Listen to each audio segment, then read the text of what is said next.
Jésus. Merci Seigneur. Jésus.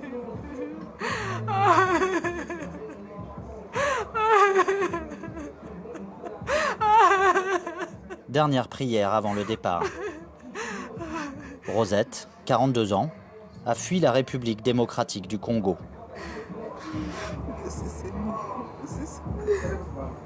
Merci Jésus. Demain, dans le plus grand secret, elle prendra la route avec son compagnon et ses filles, Maria, 5 ans, et Pauline, 13 ans.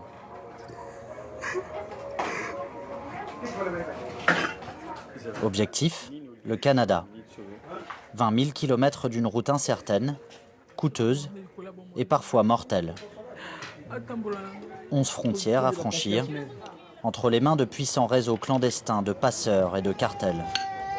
Et pour seule boussole, quelques messages laissés par d'autres migrants sur les réseaux sociaux.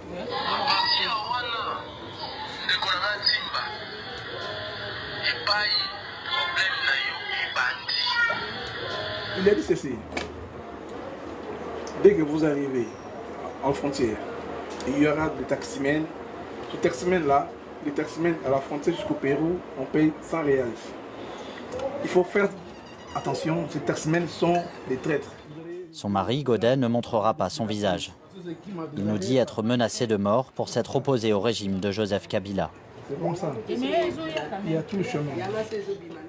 Il y a les suies, il y a les draps, il y a ce que je vais me taper pendant la nuit. Exceptionnellement, sous des noms d'emprunt, ils ont accepté qu'on les suive. Pendant 5 mois, nous remonterons jusqu'au Canada, la nouvelle route de l'exil des migrants clandestins.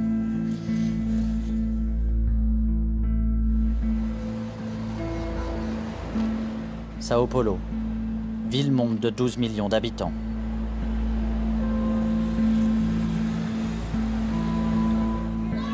Depuis ces quartiers populaires commence une nouvelle route de l'immigration pour des milliers d'hommes et de femmes. Souvent sans papier, près de 7000 trouvent refuge chaque année chez le père Paolo. Suite au séisme de 2010, plus de 30 000 Haïtiens sont arrivés au Brésil. Mais depuis quelques mois, les demandeurs d'asile viennent de beaucoup plus loin. 76% viennent du continent africain. La plus grande partie vient d'Angola, mais il y en a aussi qui viennent de République démocratique du Congo, du Nigeria, du Sénégal, de la Guinée-Bissau, de la Guinée-Conakry, du Sierra Leone et enfin une dernière partie d'Amérique latine. Souvent grâce à un visa touristique, ceux qui ont tourné le dos à la Méditerranée et à l'Europe trouvent au Brésil une terre d'accueil ou de transit quand l'objectif est d'atteindre les États-Unis et le Canada. Ce sont deux Marocains.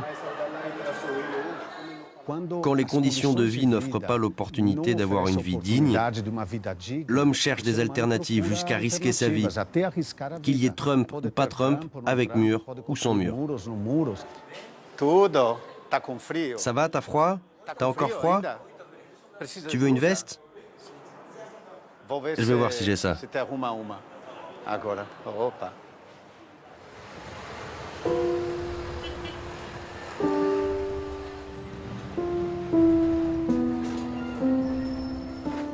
Chez Rosette, c'est l'heure du dernier tour de clé dans la porte. Avec une vie d'économie dans un sac, rendez-vous à la gare routière de Sao Paulo.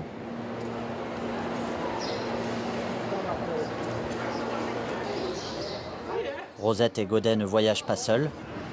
Ils retrouvent 2 autres familles, congolaises elles aussi. Sur la route, ils espèrent que leur nombre fera leur force. Tous veulent demander l'asile en Amérique du Nord. Peu d'entre eux atteindront leur objectif. Pour rejoindre le Pérou, il faut d'abord traverser 5 régions du Brésil. 4 jours de bus, 1000 km par jour.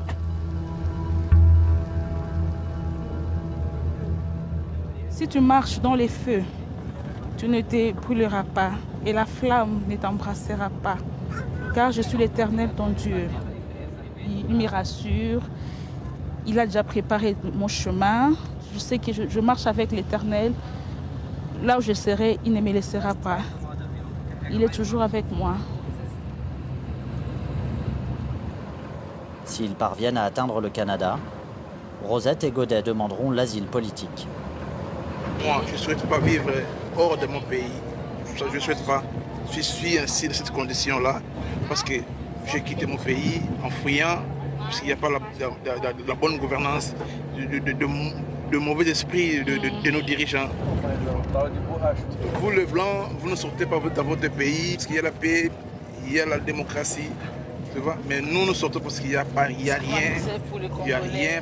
Alors il faut que vous, le Blanc, vous nous supportez dans votre pays parce que tout cela est causé par le Blanc. Les escales s'enchaînent.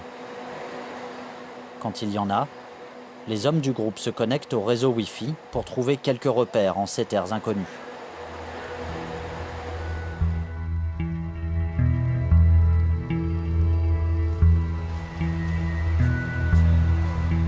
À l'approche de la frontière, le groupe se concerte avant dispersion. Maintenant, il faut que nous adoptions une stratégie. Nous ne devons prendre les bus que la nuit. Cela nous permettra d'éviter les dépenses liées à l'hôtel. Nous sommes réunis ici entre nous pour prendre une décision ici. Nous allons quitter ici pour la frontière. Nous allons prendre les taxis. Il faudrait que nous restons un. Il faudrait qu'il y ait entre nous l'amour des prochains. Il faudrait être en communion, une même langage. Si tout se passe bien, ils se retrouveront côté péruvien.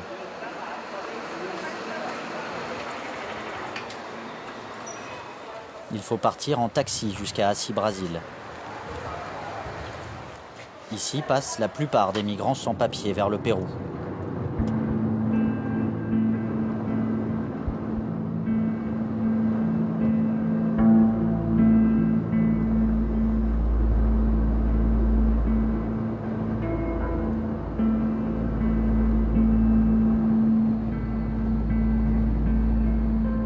Nous arrêtons à quelques mètres de la frontière entre Brésil et Pérou. Pas question de franchir la ligne en taxi. Godet a négocié avec un passeur pour éviter tout contrôle d'identité. Nous avons battu jusqu'à 50, nous avons négocié avec jusqu'à $50 à chacun. Oui. Bon, c'est normal parce Oui. qu'il doit se payer aussi les policiers pendant en cours de route. Il faut qu'il reste avec quelque chose. Si on attrape, nous sommes refoulés. À partir d'ici, Rosette, Godet et leurs enfants entrent dans la clandestinité.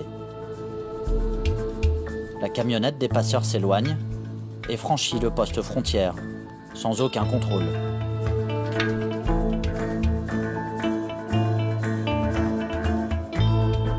Direction l'Équateur, rare porte d'entrée sur le continent américain. Le pays n'applique presque aucune restriction sur ses visas. 230 000 demandeurs d'asile y ont déjà trouvé refuge, un record sur le continent. Ici, comme à Sao Paulo, certains s'arrêtent et refont leur vie, dissuadés par la perspective d'emprunter une route qui tue.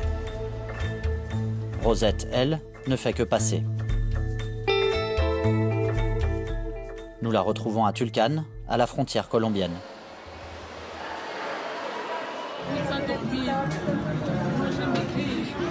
L'important c'est que nous avançons, nous atteignons notre objectif, c'est ça. Même que le Pérou était difficile pour nous. Moi, comme j'avais vu les policiers, moi je sais que les policiers protègent le peuple. Ils ont payé, ils ont pris $700. Un passeur est trouvé. Rosette et ses filles embarquent.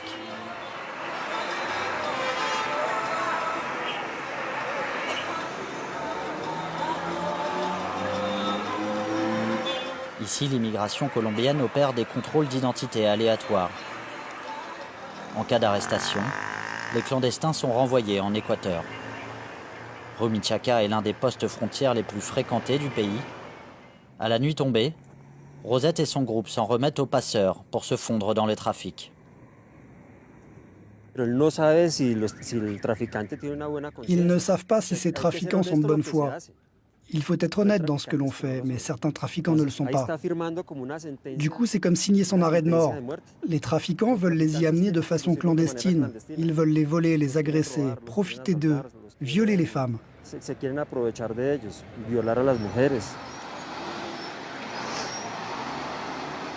Face à des autorités au champ d'action limité, une armée de l'ombre, sans frontières. Celle des passeurs et des cartels de trafiquants.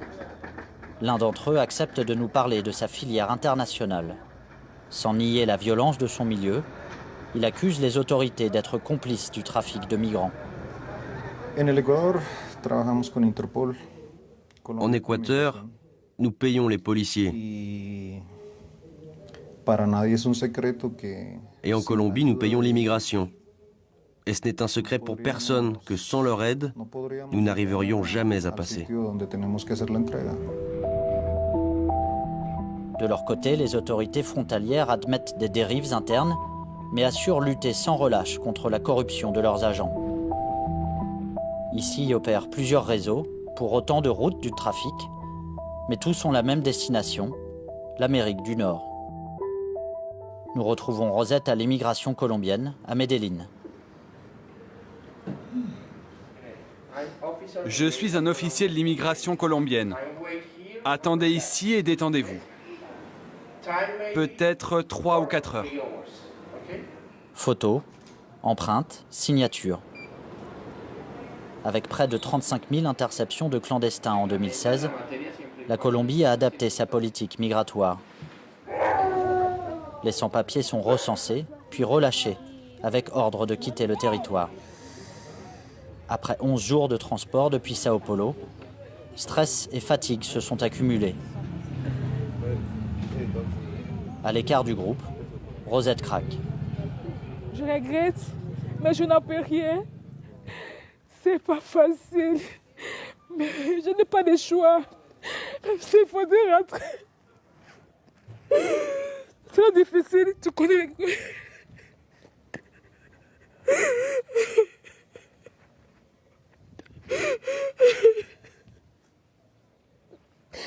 Je regrette. J'ai l'espoir, c'est Dieu là qui va me faire arriver jusqu'au bout.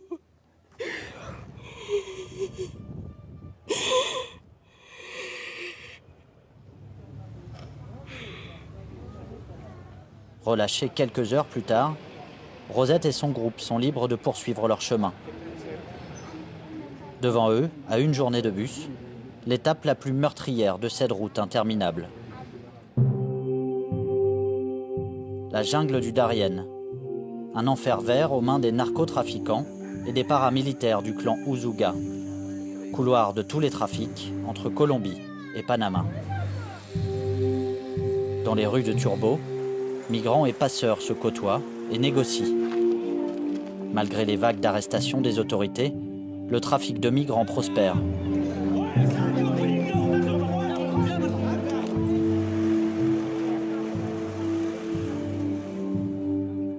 D'ici, il faut ensuite traverser le golfe d'Urabá pour atteindre Capurganá.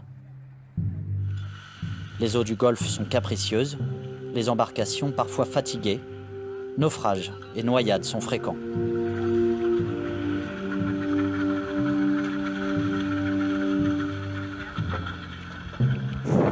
Tranquilo, amigo, Armada Nacional. Batallón de Infantería Marina número 16. Mantenga la calma. Sur terre comme sur mer, les opérations de contrôle et d'arrestation se poursuivent pour démanteler les réseaux de passeurs. Mais peu importe les obstacles quand on fuit une mort certaine. Moi aussi, je suis somalien.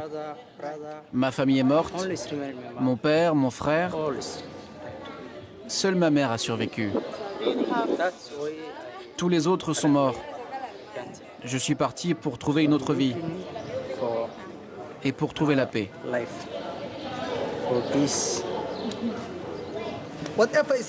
On fuit de gros problèmes, donc quoi qu'il arrive, on est prêt. Qu'on vive ou qu'on meure, on avance. Capurganá, dernière étape avant la jungle. Dans ces hôtels colorés, deux mondes se croisent. touristes et migrants, étrangers en vacances, étrangers en exode. Après une panne en pleine mer, Rosette et son groupe viennent de débarquer.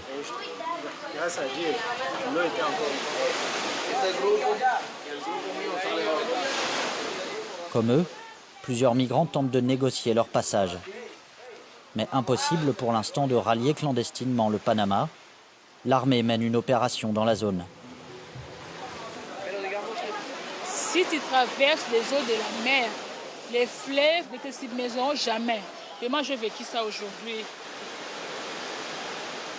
L'image que j'ai, je vois qu'il y a encore un espoir, il y a encore un avenir devant moi. Je vois qu'il y a encore de bonnes choses que Dieu est en train de me réserver. Parce que je sais qu'en voyant géographiquement parlant, là où je viens, c'est loin. Mais là où je vais, ce n'est plus loin.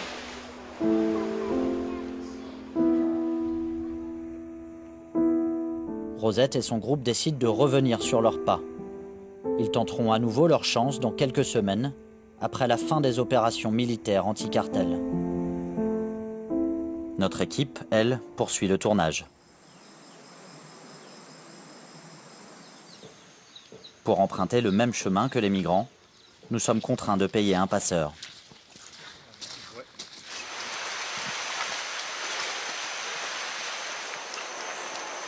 En saison des pluies, la plus forte au monde, la forêt devient vite un piège. Les autochtones disent alors « la selve a comé, la jungle mange ».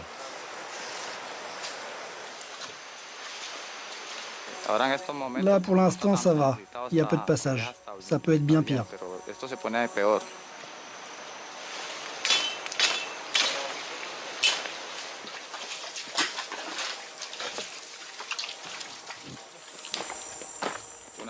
Une veste. Et tiens. Regarde. Un scorpion. Regarde ça. Ici, il y a des gens qui arrivent un peu fatigués après la petite montée. On en croise qui sont assis là. Certains passeurs les pressent d'avancer. Il y en a qui restent derrière. Et les passeurs qui arrivent ensuite les ramassent. Il y a des irresponsables. Ceux qui souffrent, il faut les ménager, ralentir le rythme. Toutes les 10 minutes, s'arrêter un peu avec eux. Parce que si on ne le fait pas, il y en a qui meurent. Les forts les tuent. On arrive là-haut, là. Chaque passeur est responsable de son territoire. Ici, le trafic de migrants est un business. Il faut l'entretenir et faire sa publicité. Nous avons pu récupérer des images rares, prises par les passeurs eux-mêmes. Les amis, c'est moi. On finit de grimper la colline de la mort. On marche vers le Panama. Les copains, on arrive sur la colline de la mort. Fédé, Yasmani, le gros et les autres. Suivez ce gars. C'est un bon, c'est le passeur qu'il vous faut. Exigence de leur chef, les trafiquants gardent une preuve de vie des migrants qu'ils transfèrent au réseau suivant. Sur ces images, les marcheurs sont bangladeshis, népalais et chinois. Ils ont déjà parcouru la moitié du globe pour arriver là. Maladies, noyades, agressions armées, ceux qui meurent en route sont abandonnés sur place.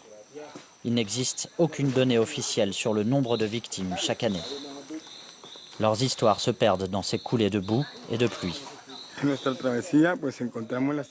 Sur notre chemin, voici malheureusement le cadavre d'un migrant qui a péri en route pour le rêve américain.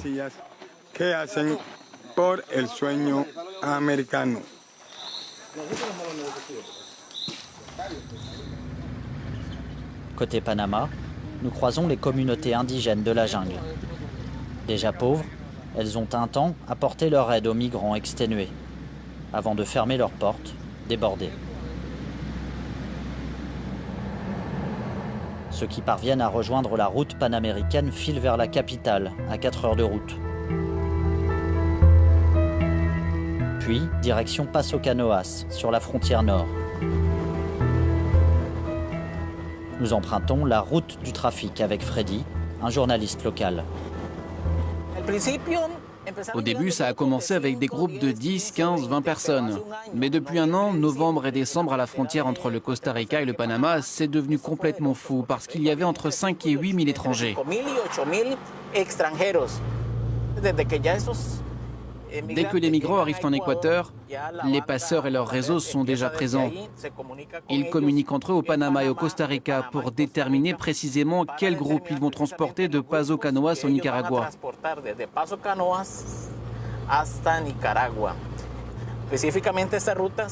Ces routes servent au transport de marchandises illégales, au trafic de personnes et surtout au trafic de drogue. D'ici, il faudra débourser entre 350 et 500 € par personne pour passer au Costa Rica.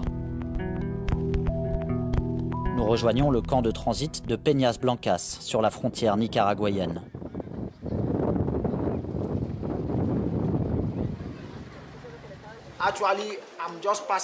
Je ne fais que passer, mais vraiment, Costa Rica, je n'oublierai jamais. Merci Costa Rica, je t'aime. Ici, personne ne s'attendait à vivre un enfer dans la jungle du Darién. 15 jours dans les forêts, il y a les gens morts. Il y a les autres familles qui viennent, tu vois papa mort, on a resté avec les mamans, avec les enfants. Moi j'ai vu une autre fille, un fille de 35 ans mort devant moi, nous étions ensemble. Les gens morts. Maintenant si tu me vois comme ça, c'est grâce à Dieu. C'est grâce à Dieu. Si vous m'entendez, ne pensez pas à prendre cette route, parce qu'elle est mauvaise, très dangereuse. Pas de place où dormir dans la forêt, des serpents, des pythons, l'eau, les scorpions. Je ne conseillerais pas même à mon ennemi d'aller dans cette forêt.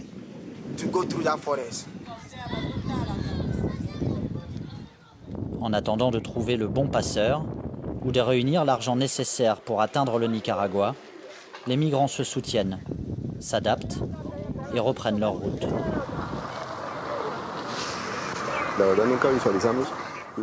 Vraiment, personne n'a vu venir l'arrivée massive de ces gens qui viennent d'Afrique, d'Asie du Sud, de pays comme le Népal, le Bangladesh, le Sri Lanka, du Burkina Faso. Les sommes d'argent qu'ils dépensent pour traverser l'océan, sans parler des routes qu'ils doivent prendre pour échapper au contrôle, ils arrivent en très mauvaise santé. On ne sait pas si 100% atteignent leur but. On pense que beaucoup n'arrivent jamais.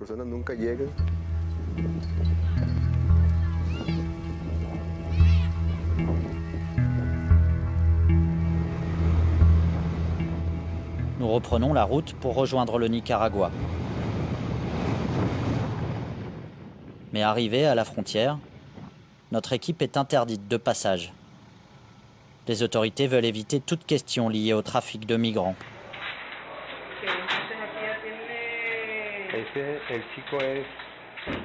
Ici, les passeurs demandent jusqu'à 1 000 € par personne pour traverser la frontière. Une fortune. Certains migrants donneront tout ce qu'ils ont avant parfois d'être malgré tout arrêtés et renvoyés au Costa Rica.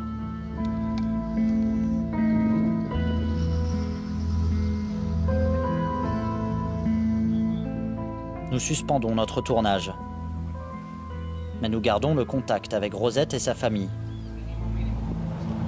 2 mois plus tard, nous apprenons que leurs compagnons de voyage ont abandonné en Colombie pour retourner au Brésil. Rosette et sa famille, eux, ont continué, malgré les risques. Ils sont déjà au Costa Rica. Ils nous envoient ces images prises avec leur téléphone. Après avoir échappé à la mort dans la jungle du Darién, choqués mais heureux, ils ont pu rejoindre le camp de transit où nous nous étions arrêtés. Cas des réfugiés au Costa Rica, la Cruz. C'est la Cruz. Mais l'étape est brève. En 6 jours, Rosette et sa famille traversent 4 frontières. Grâce à un passeur, ils contournent par bateau une partie du Nicaragua, avant de rallier, à pied, le Honduras. Des kilomètres de jour comme de nuit. Sur ces images, Rosette, exténuée, porte sa fille sur son dos, au milieu d'un groupe de migrants.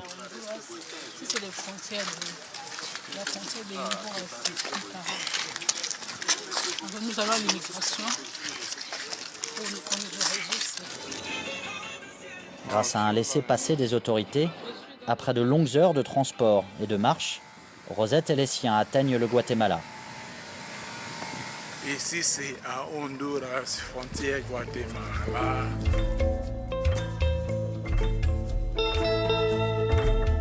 Pour passer au Mexique, il faut ensuite éviter la noyade sur les eaux du Rio Suchiate et ses embarcations clandestines faites de chambres à air de camions et de palettes de bois. Papa, retiens ce côté pour pas que ça tombe dans l'eau.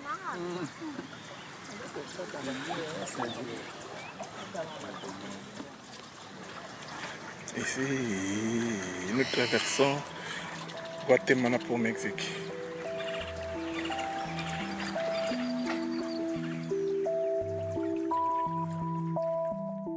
Nous parvenons à les contacter, puis à les rejoindre à Tijuana, à la frontière avec les États-Unis.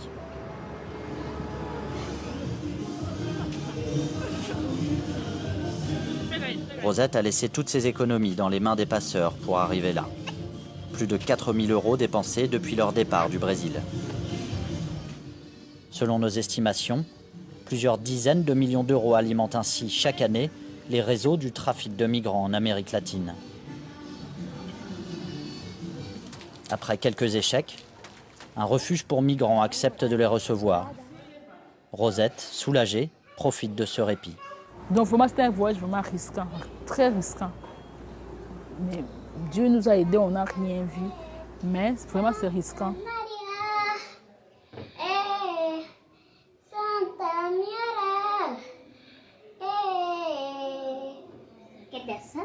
Si, je suis contente de ça parce que c'est que je suis déjà à la frontière. Je suis dans la ville, la dernière ville de Mexique. Je suis très contente. La prochaine étape, après nous, les États-Unis et après les États-Unis, on prend le Canada. Les rêves est encore au Canada. Parce que moi, mon souhait, c'est que j'aime beaucoup vivre là-bas au Canada parce que je sais que là, c'est la partie qui parle le français, je vais m'adapter facilement.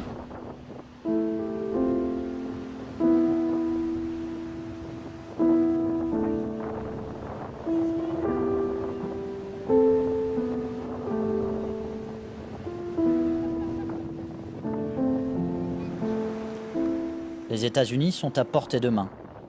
Mais il faudra encore des jours, des semaines avant d'atteindre le Canada. Les deux pays ont un accord migratoire. S'ils sont contrôlés aux États-Unis, Rosette et sa famille ne pourront plus demander l'asile au Canada. Il faudra donc traverser clandestinement le pays de Donald Trump. Il faudra cette fois survivre au désert, aux miliciens armés et aux cartels entre Mexique et États-Unis. Selon l'ONU, plus de 400 migrants sont morts en 2017 sur cette frontière. Pour d'autres, la route se poursuit avec une demande d'asile aux autorités américaines au poste frontière de Tijuana. San Diego, dans ces centres où la détention peut durer jusqu'à 6 mois, et malgré nos nombreuses demandes, nous ne serons pas autorisés à filmer. Entre ces murs, les détenus attendent la libération ou la déportation. Souvent, sans réelle assistance juridique, dénoncent régulièrement les avocats spécialisés en immigration. Les choses ont évolué et ont empiré ici. L'Amérique a changé d'attitude face à l'immigration.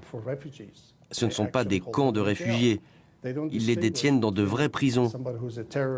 Ils ne font pas de différence entre un terroriste, un criminel et un demandeur d'asile. Et c'est toute l'ironie de ce qu'est devenu l'Amérique. La statue de la liberté qui dit « Envoyez-moi vos fatigués, vos pauvres, vos persécutés » que l'on peut voir dans la baie de New York, cette image est ternie pour toujours. On devrait changer la statue, peut-être l'amener au Canada.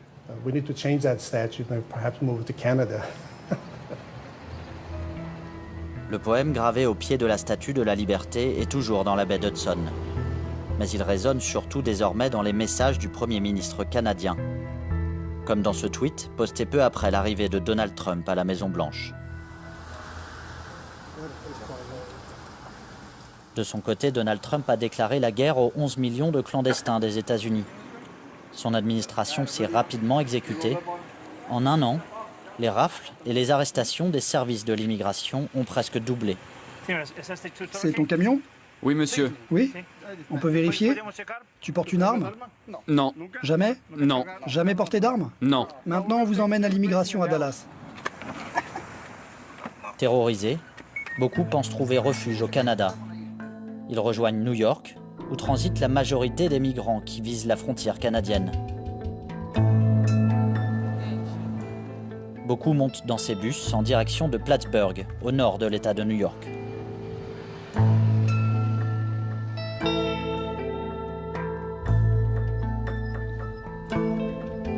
À bord, au milieu de la nuit, Adams, 17 ans, accepte de nous parler. Suite à un conflit d'héritage familial au Nigeria, Adams dit avoir fui une mort certaine. Je veux étudier, aller à l'école. Je ne connais personne au Canada. Je n'y ai pas de parents. Je n'ai pas le choix. Je ne veux pas être envoyé chez moi. Parce que je sais ce que Trump est en train de faire. Il y a 3 jours, 5 Nigérians ont été expulsés. Les 5, devant moi. J'ai peur.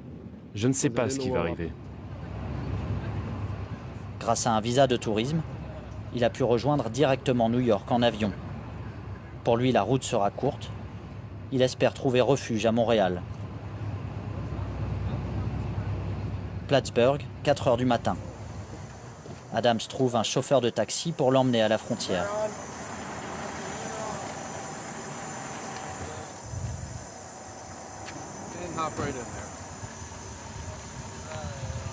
Nous continuons de filmer en caméra discrète.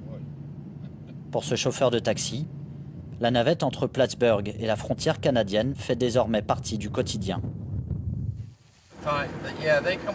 Il en arrive tout le temps, mais beaucoup plus maintenant qu'avant. Je ne les amène pas derrière la frontière. Moi, je suis juste un taxi. Ils me demandent de les amener et je les y amène. Et c'est ce que la police nous dit de faire. Ils ne sont pas méchants. J'imagine que c'est le président qui veut les voir quitter le pays. Je ne sais pas. Je ne cherche pas. Je suis juste désolé pour eux.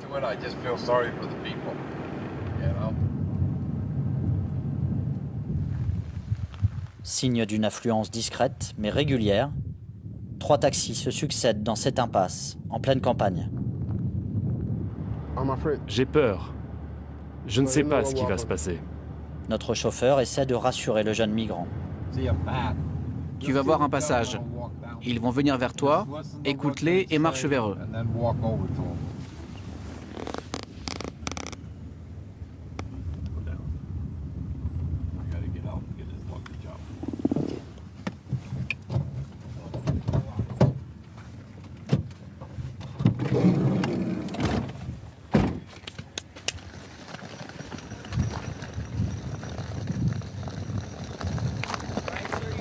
Est-ce que vous parlez anglais, monsieur? Oui. Ok, ne traversez pas ici. Si vous traversez, on vous arrête, ok? Arrêtez-vous là. On est la police, pas la douane. Si vous traversez ici, on vous arrête. Vous comprenez? Oui. Si vous voulez entrer légalement au Canada, vous devez aller à l'est, à un poste frontière. Si vous traversez ici, vous serez en état d'arrestation. C'est la police, vous voyez? Oui. C'est votre choix. Si vous passez, on vous arrête, ok? Être arrêté, c'est aussi pénétrer sur le territoire canadien. Dans quelques heures, Adams sera transféré à Montréal. La procédure d'asile durera des mois. En cas de refus, les migrants sont expulsés par avion vers leur pays d'origine.